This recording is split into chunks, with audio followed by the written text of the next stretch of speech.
Hello traders, welcome back to my channel. Fine, చూస్తున్నారు కదండి videos అన్ని. ఐ హోప్ ఎంతో కొంత ఇన్ఫర్మేషన్ మీకు వస్తుంది అనుకుంటున్నానండి. ఏమన్నా సరే కామెంట్ సెక్షన్లో కామెంట్ చేయండి. ఇంప్రూవ్మెంట్ కోసం ట్రై చేద్దాము. మీకు ఒకవేళ ఫాస్ట్ అయినా స్లో అయినా ఎక్కడైనా అర్థం కాకపోయినా సరే హ్యాపీగా కామెంట్ చేయండి, డిస్కస్ చేద్దాం దాని గురించి. ఫైన్, ఇంకొక క్యాండిల్ స్టిక్స్ ప్యాటర్న్ గురించి చూసుకుందామండి. Bullish abandoned baby and bearish abandoned baby. Simple అండి. మీరు ఇందాక చెప్పినటువంటి వీడియోస్ చూస్తుంటే ఈజీగా అర్థమైపోతుంది. ఈ ప్యాటర్న్ లో స్పెసిఫిక్ గా ఏంటంటే 3 క్యాండిల్ స్టిక్స్ ప్యాటర్న్ అండి ఇది. ఓకేనా?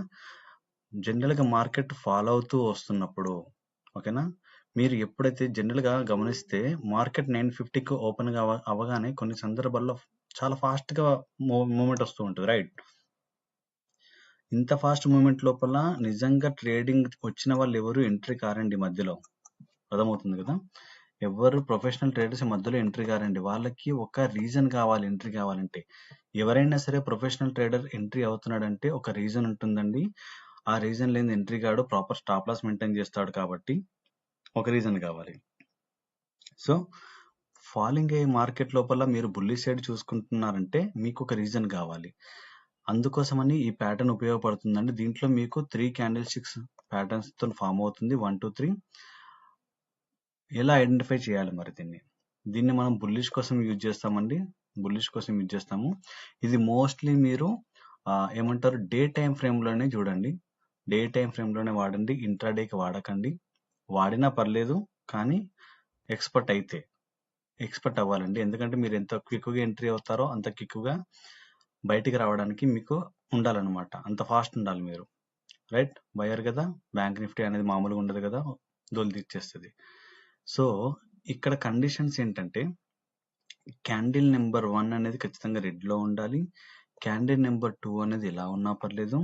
క్యాండిల్ నెంబర్ 3 అనేది ఖచ్చితంగా గ్రీన్ లోనే ఉండాలి. క్లియర్ కదండి? సో ఇక్కడ ఈ 2 క్యాండిల్లకి ఈ క్యాండిల్ సంబంధం ఉండొద్దండి. దీంట్లో మేజర్ డిఫరెన్స్ ఇది. ఈ 2 ఏవైతే క్యాండిల్స్ ఉన్నాయో ఈ క్యాండిల్ తోని ఈ క్యాండిల్ కి అసలు ఎలాంటి రిలేషన్ ఉండదు. అంటే ఈ విక్ దీనికి ప్యారల్ గా టచ్ అవ్వడం కానివ్వండి, ఈ బాడీ ఇక్కడ దాకా రానివ్వడం కానీ, లేకపోతే ఈ క్యాండిల్ ఈ రెండింటి మధ్యలో ఇంత విక్ ఉండడం కానీ, ఇలా ఉండకూడదు అనమాట. కంప్లీట్ గా ఐసోలేట్ అయిపోయినట్టు అనమాట. దీనికి ఇంటర్ కనెక్షన్ ఉండదు. ఇలా ఉండాలి, గ్యాప్స్ ఉండాలి, అంతే. సింపుల్ స్ట్రాటజీ అండి. పెద్ద కాంప్లికేటెడ్ లేదు, సింపుల్ స్ట్రాటజీ. అలానే మీరు బేరిష్ అబండెంట్ బేబీ చూసుకున్నప్పుడు కూడా ఫస్ట్ సెకండ్ థర్డ్ క్యాండిల్స్ ఉంటాయి.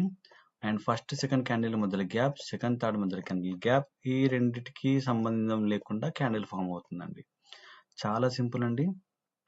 మనం దీని తర్వాత నెక్స్ట్ రాబోయే వీడియో ఏదైతుందో ఆ వీడియో లోపల ఇప్పటి వరకు చెప్పుకున్న అన్ని క్యాండిల్ స్టిక్స్ ని ఎలా చూడాలి, ఎన్ని రకాలుగా చూడాలి, ఎలా చూసి ఎలా అర్థం చేసుకోవాలి, నిజంగా క్యాండిల్ స్టిక్స్ అనేవి వర్క్ చేస్తాయా, proper stop loss, proper target, proper entries దాంట్లో అసలు వర్క్ అవుతాయా అనే దాని గురించి డిస్కస్ చేద్దామండి. So don't miss.